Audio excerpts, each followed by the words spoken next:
strategi yaitu seni dan ilmu yang merumuskan, menerapkan, dan mengevaluasi keputusan lintas fungsional yang memungkinkan organisasi untuk mencapai tujuannya. Lalu tujuan manajemen strategi yaitu menemukan dan menciptakan kesempatan yang baru serta berbeda untuk masa depan atau perencanaan jangka panjang, mencoba mengoptimalisasi tren ke depan berdasarkan tren saat ini.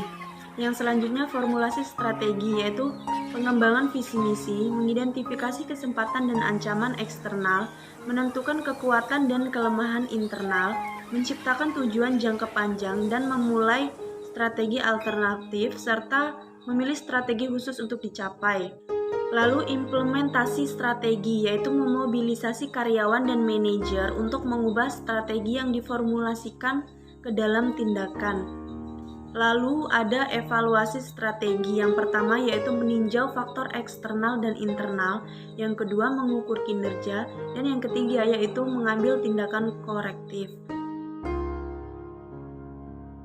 Brand besar Coca-Cola selalu meluncurkan strategi marketing yang membuat banyak orang kagum. Tentu saja strategi marketing ini mampu menggebrak pasar global dan meningkatkan penjualan secara drastis. Apa saja sih strategi marketing dari Coca-Cola?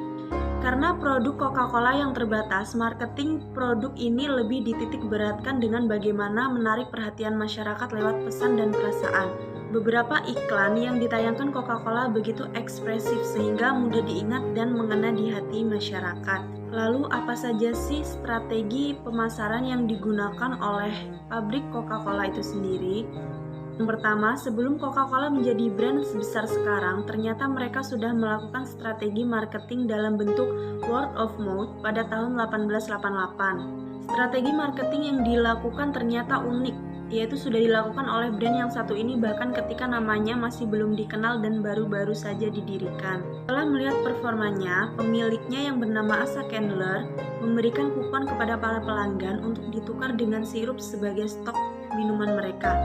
Akhirnya sekawanan pelanggan datang dan membuat minuman yang satu ini menjadi laris.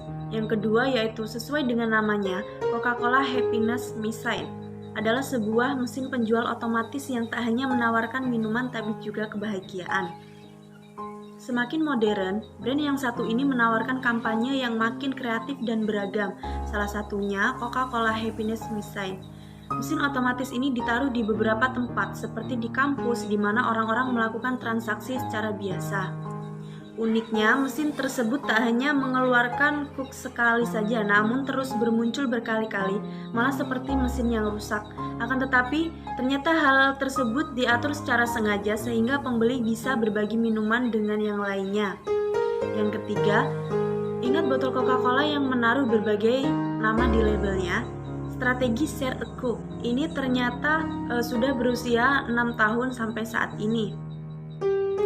Pada tahun 2015, kampanye Share a Coke mulai dijalankan di Indonesia.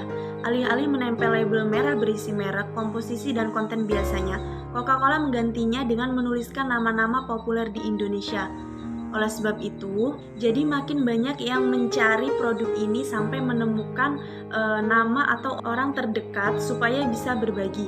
Tak hanya berhenti sampai di situ saja, mereka yang sudah mendapatkan namanya di botol ini akhirnya mengunggah ke laman media sosial milik mereka yang akhirnya bisa menaikkan brand mereka.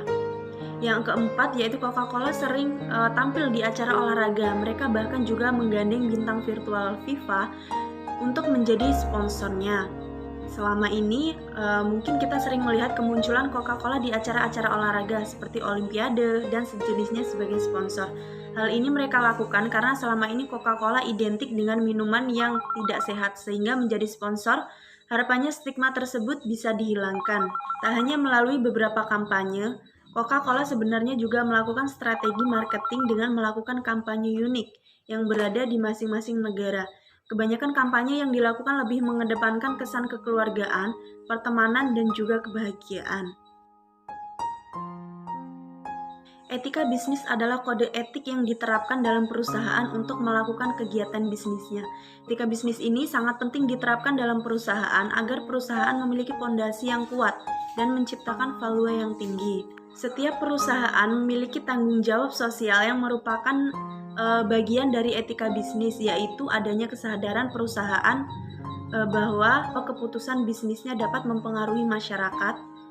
Tanggung jawab sosial perusahaan adalah wujud kepedulian suatu usaha pada masyarakat dan lingkungan di sekitar di mana usaha tersebut berada. Arti yang lebih luas dari istilah ini adalah tanggung jawab perusahaan terhadap pelanggan, karyawan, dan juga kreditor. Adapun tanggung jawab sosial perusahaan meliputi yang pertama tanggung jawab sosial terhadap konsumen, yang kedua tanggung jawab sosial pada karyawan, dan yang ketiga yaitu tanggung jawab sosial kepada kreditor, serta yang keempat yaitu tanggung jawab sosial kepada pemegang saham. Saya tidak setuju dengan pernyataan tersebut karena CSR dalam perusahaan bertujuan untuk memberikan nilai pada masyarakat, berpartisipasi dalam kesadaran lingkungan, serta meningkatkan kesejahteraan dan produktivitas karyawan yang bekerja di perusahaan.